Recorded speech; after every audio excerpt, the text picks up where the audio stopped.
প্রিয় দর্শক বন্ধু, রুমি রান্নাবান্নায় সবাইকে স্বাগত। শীতের সন্ধ্যা মানেই মুড়ির সঙ্গে গরম গরম চপ, সিঙ্গাড়া বা পকোড়া। আর শীত মানেই ফ্রেশ ফুলকপি। তার গরম গরম পকোড়া হলে সন্ধ্যের টিফিন জমে যায়। ফুলকপি টুকরো করে নিয়ে একটু নুন জলে ভাপিয়ে নেব।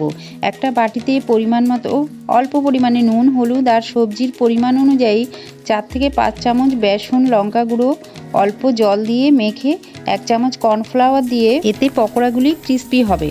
কড়াইতে সাদা তেলে চামচের সাহায্যে ফুলকপিগুলি দিয়ে উল্টে পাল্টে ভেজে গোল্ডেন ব্রাউন করে ভেজে তুলব। একটু সস দিয়ে গরম গরম এই ফুলকপির বড়া কিংবা মুড়ির সঙ্গে সন্ধ্যের টিফিন কিন্তু একেবারে জমে যাবে। আর গরম গরম শুধুই খেতে কিন্তু অসাধারণ লাগে। অবশ্যই বাড়িতে ট্রাই করবেন। আর লাইক, শেয়ার, কমেন্টের পাশে নতুন হলে অবশ্যই কিন্তু সাবস্ক্রাইব করে চ্যানেলটাকে এগিয়ে নিয়ে যাওয়ার অনুরোধ রইল। ধন্যবাদ।